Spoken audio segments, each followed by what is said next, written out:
I don't want to mess up vibes right now, Letting them rock out. In professional. Can't do that.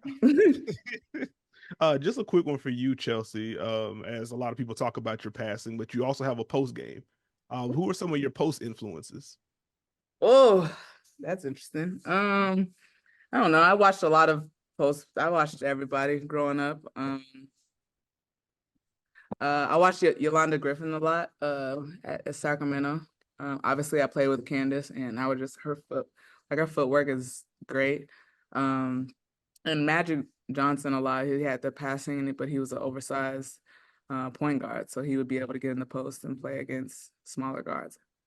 Yeah, thank you. All right, let's go with Jordan. Tanya is making a lot of noise. Sorry, everybody. Jordan, go Hey, ahead. ladies. Hey, ladies. How are y'all doing today? Great. All right. So my first question is for Chelsea. You played 2 games now. So I guess just talk about physically and mentally. How are you feeling as you're getting your rhythm back and stuff? Mentally, I'm in a good place. Just happy to be back on the court with them. I missed it a lot.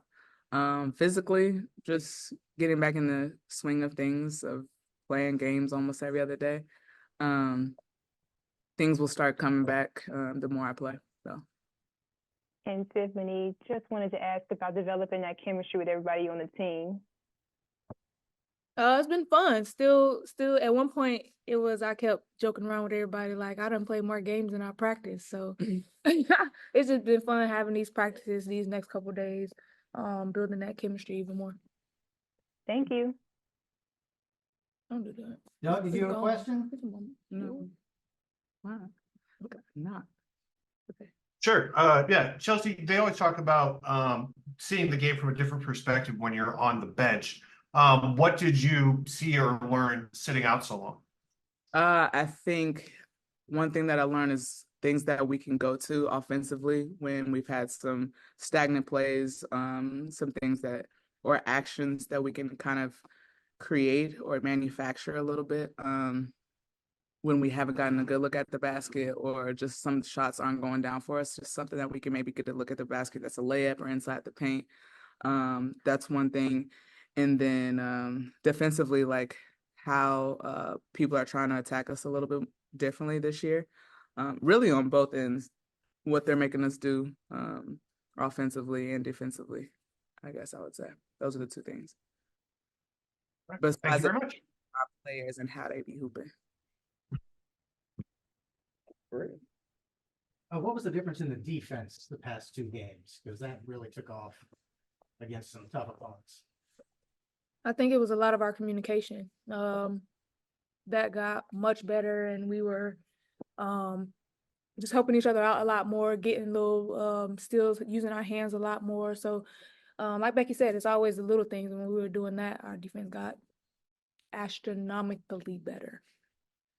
That's a good word. Thank you.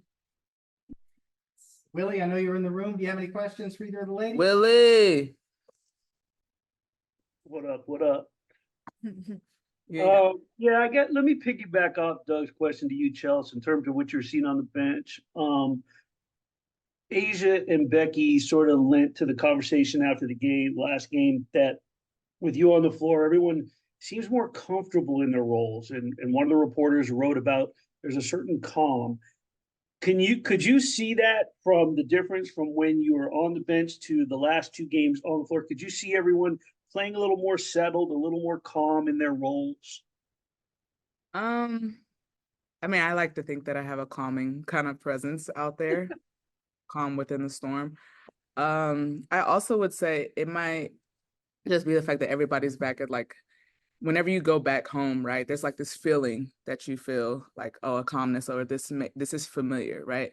When we get back on the court, like people were kind of playing out of position sometimes, right? There was a game like Tiffany had to bring the ball up and play the point and then run the play. She's learning to play and run the point. Like, that's crazy.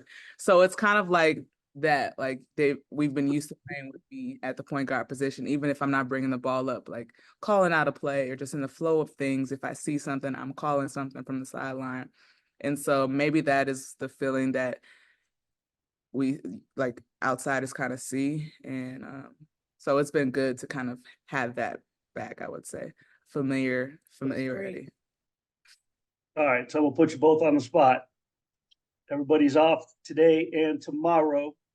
Give me some predictions for the Commissioner's Cup Championship. They want to send me $5. Mm,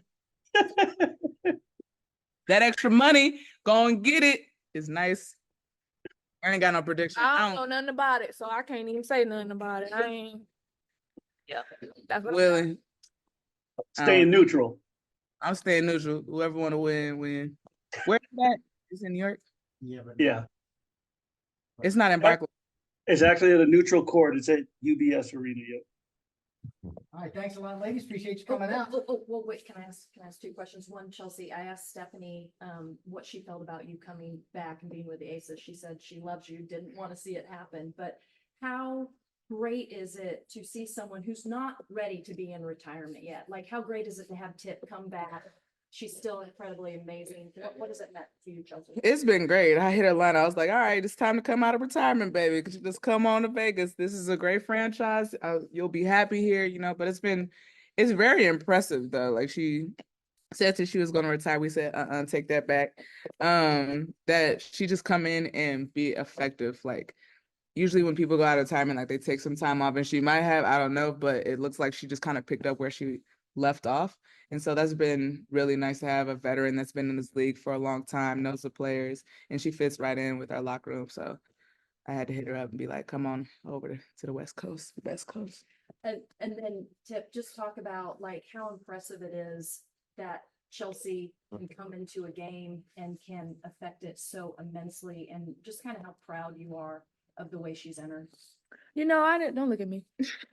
I been literally like waiting for Chelsea to come back. Like I haven't asked her, but like in my head, I see her every day. I'm like, when are you coming back? Because I played with her overseas, and I always tell everybody like she's one of my favorite point guards I've ever played with. Like I love playing with Chelsea. So coming here and her not being out, I was kind of sad. I mean, not playing, I was kind of sad, but her being back is like that same thing. Like it's a calming thing. Like when she's out there, like, all right, I know where I'm about to be. I know the ball might be coming from out of nowhere. Like it's just things like that. So I'm definitely happy she's back. Awesome. And then Chelsea, so I don't have to do you. One thing about the Olympics, I know you've talked about it, but can you just tell me when you came through that door, just the surprise, because I know this has been a goal. You've wanted to do this, 2 times. So talk about just going through those emotions again. It was great, man. Like I think it had different layers to it, right? One, to just be told that you're going to be in the Olympics and going for gold, put on that uniform. You, as a young kid, you aspire to be in those shoes and have a position to do that. 2, to do it with the other 3. They deserve the heck out of it. And so to just be there with them will be amazing. They work their butts off. So to wear that uniform with pride is going to be great. And then 3rd, like my family, the first time for the Olympics, they weren't able to come. So they would have watch parties and stuff. So it'll be really cool. My parents are going to go to Pesa, and then have my son there too. It's going to be really dope. Yeah. Yay, y'all gonna hang out with me?